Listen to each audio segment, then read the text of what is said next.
Well, good morning. Welcome to What Shape Are You In? I'm starting my talks again. I've been taking a little siesta from my martini time talks because, well, it just seemed to, I did about 410 of them, and it just seemed to, I ran out of gin. So I just got an inspiration today because my writing has been flowing on Facebook, if you follow me, and so it's time for me to do some more talks. And the title of this talk is, What Shape Are You In? Now that's an interesting title because it's ambiguous. What shape are you? Are you talking about your body? Talking about your emotional shape? Are you talking about your state of the union, so to speak? What is a shape?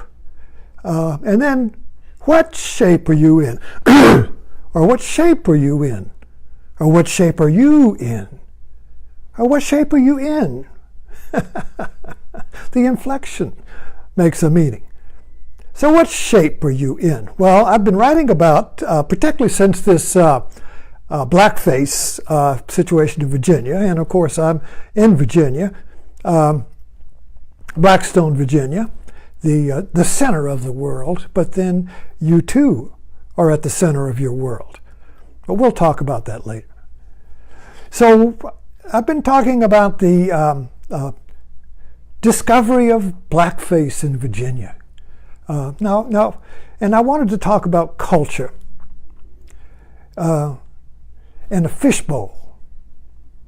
So there's a favorite, I wish I could find one, buy some, but you know these Russian nesting dolls? I think if you go to Russia, they're probably everywhere because they're very popular little metaphor, because you get a doll and you open it up and there's another doll, and then you open that up and there's another doll and another doll and another doll and another doll, and you could go on until infinity. But you want to come to the doll that doesn't divide anymore. You want to come to the one doll. Now, if you look at culture, now, what is culture? When I talk about it, we think of culture as the arts is culture. I'm cultivated. He's acculturated. That kind of sense of culture being something you are refined in. Well, culture that I'm using it is the whole catastrophe. I mean, the American culture. Or if you go to France, there's the French culture. But it's even more than that. The culture, in its complete sense, is your reality. We're born into a culture. When you're born, your mother and then your father, but your mother introduces you to the culture through your language, through the values, through the family, and you gradually, you start off as an infant with no culture, and you begin to expand the Russian nesting dolls. And then when you reach a certain age, the father comes in and he introduces you to the greater culture. So that's where the mother and the father work together. The mother introduces the child to the culture of the ground of culture, the names of things, the values. The house is the world, and then your town is the world. And the father, his function is always to introduce you to the social world and teaches you how to function in it and get a job and get out of the basement. So anyway, so culture is the whole thing. So when we're born into a culture, there's no option but to see the world through the lens of that culture. And we can see the cultures of other societies, past societies. We study them, and then we study the mythology of it. And I was just watching last night this British documentary on exploring Africa. And so this fella goes to all these cultures and last night he was at the discovering the Nubian culture in the north or north of Egypt at the head of the Nile. This lost culture, because it had no language, a lost culture. So that archaeology is beautiful. You find the dots and connect it and try and recreate the culture. Or the Russian nesting dolls. Because when you live in a culture, there's no option but to see the world through that culture. Now, so this idea of the Russian, so I connect this idea of the Russian nesting doll up to fish bowls. This is a great metaphor. Mother culture, mother is a culture, mother is a womb, mother is a fish bowl, but the walls are opaque. In other words, when you're in a fishbowl culture, it's not transparent. You don't see through it. You see it as a hermetically sealed reality. And all of your choices, all of your options are within the culture.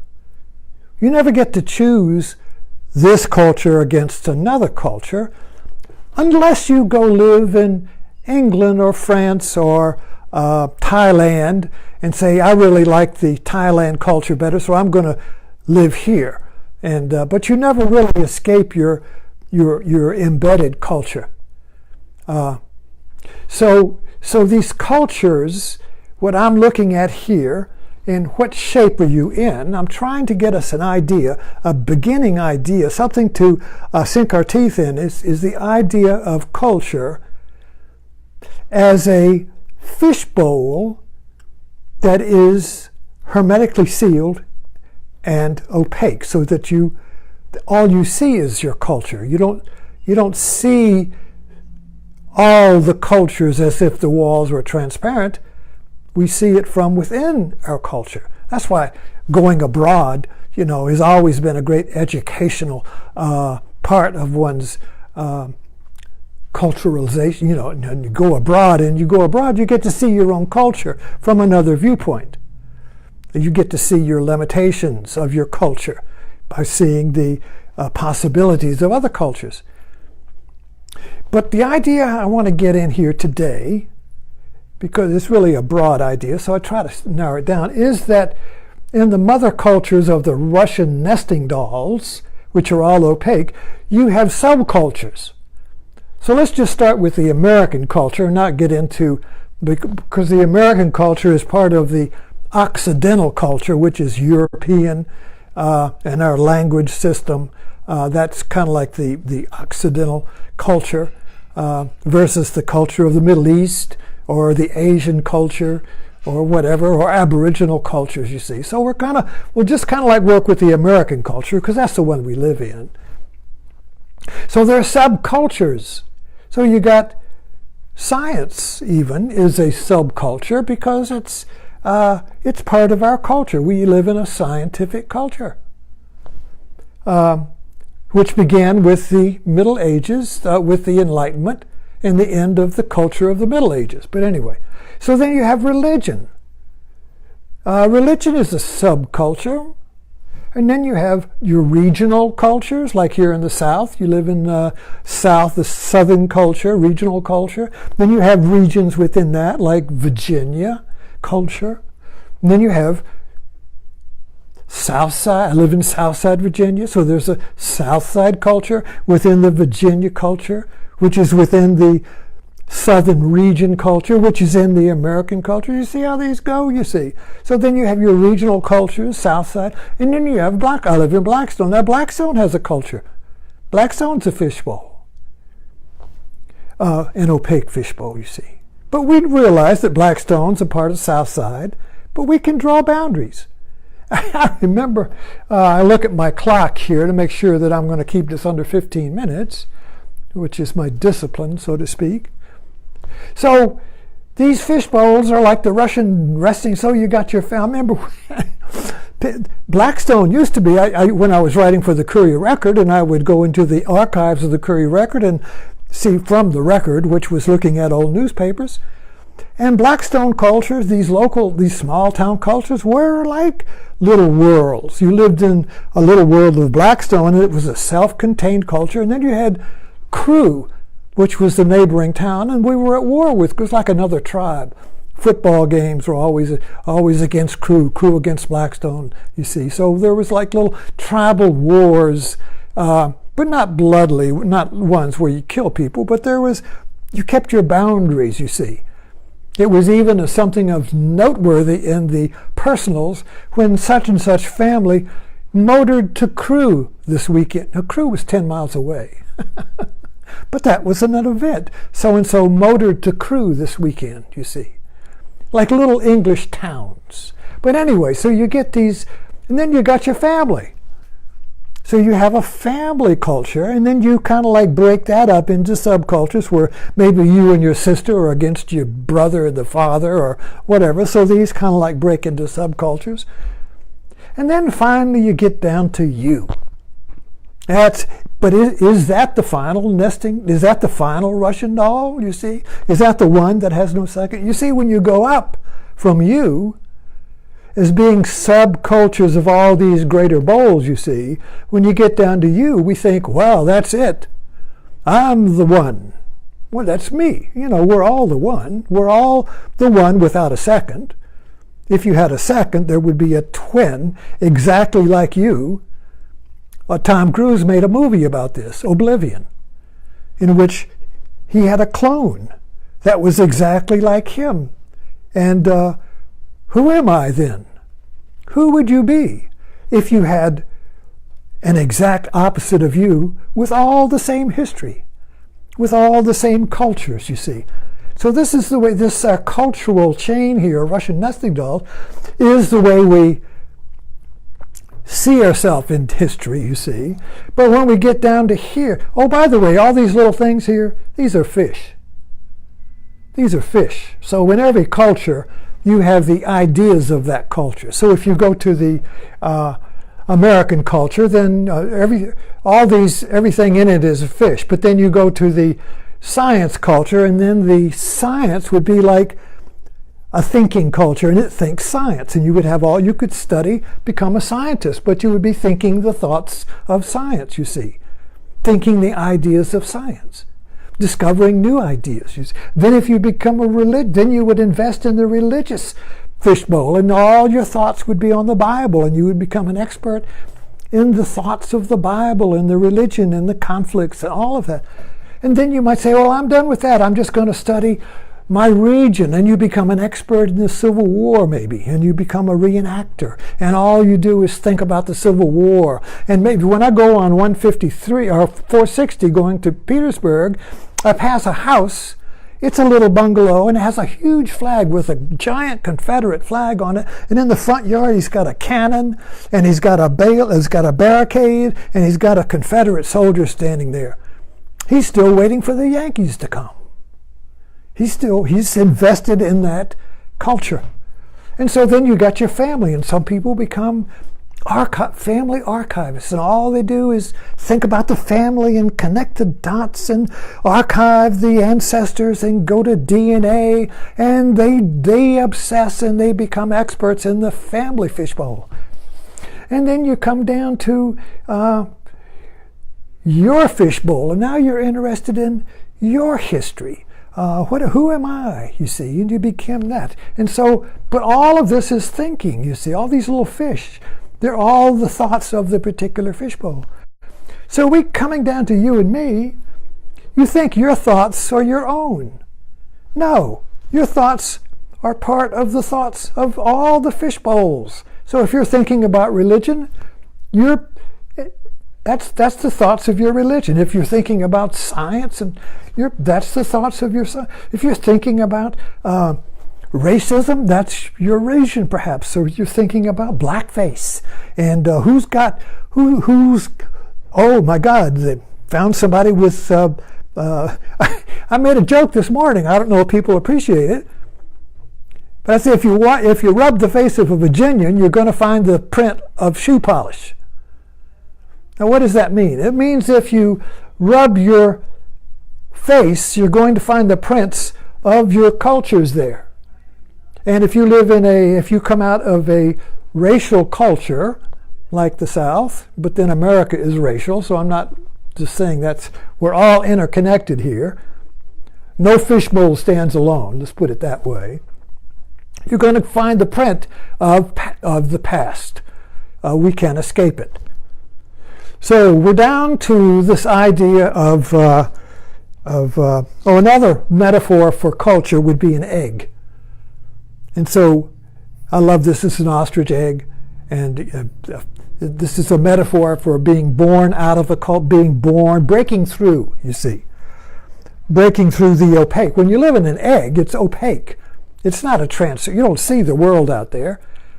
An egg, or womb, or culture is a hermetically sealed egg. And you live and think and choose inside that bowl. So all of our choices are not to be in the egg or not in the egg. They're all within the egg, all within the fishbowl. That's the primary idea here, is that these fishbowl cultures are hermetically sealed, yet interconnected and layered like the Russian nesting dolls, and we think we're free of it. See, so we, in our enlightenment, in our desire to be the one who knows, you see, I will say, well, I'm out here, and I'm looking at all of this from a viewpoint that's outside the culture. So this is kind of like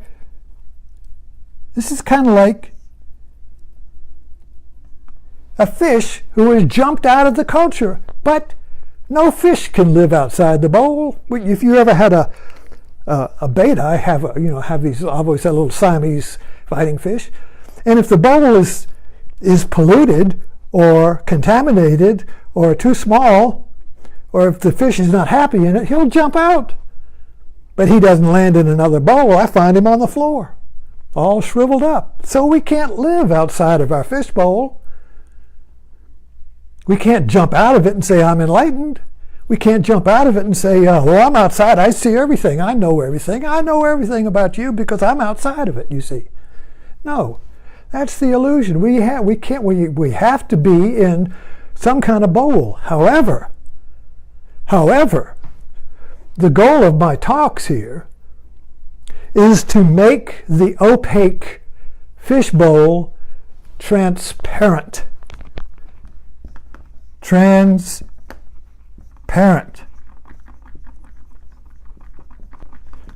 And this was the goal of Joseph Campbell, one of my mentors, who said to make the bowls, make your culture transparent to the transcendent. Now, what is the transcendent? If you make this fishbowl, if you make your mind, which is a fishbowl with the thoughts of your culture, if you make your mind transparent, you can't get out of your mind. If you make your mind transparent to the transcendent, what is the transcendent you are going to see by making the fishbowl transparent? What is the transcendent? Well, you can't see the transcendent, because if you saw it, it would be in the bowl. If you saw God, he would be in the bowl. Nothing's outside of the bowl that has form. Everything that has form, that's something, is in a fishbowl, is in a cultural fishbowl. Everything. No form. There's no form outside of culture. In the same way, if you live in a fishbowl, there's nothing outside of it, since the fishbowl gives you what you know. The fishbowl is the known. You got that? Everything we know it because it's in cultural fishbowl. Okay, so we'll end it with there, and we'll pick up the next time and explore this key idea and this question. What shape are you in? What fishbowl shape are you in? And can you make that fishbowl transparent? To what? That's the question. What is the transparent that we want? What is the transcendent? Making the fishbowl transparent to the transcendent. What is that if it is nothing? What is the transcendent if you can't see it? What is the transcendent if you can't experience it? Everything we experience is in this fishbowl. What is it that is not in the fishbowl? That's our question. That's where we want to go. Thank you so much for dropping in. And I'll see you on Facebook. And by the way, all my talks will be on To Kill a Minotaur or on my YouTube account, Ed Connolly, or, of course, on Facebook, where I hang out. Thanks for dropping in.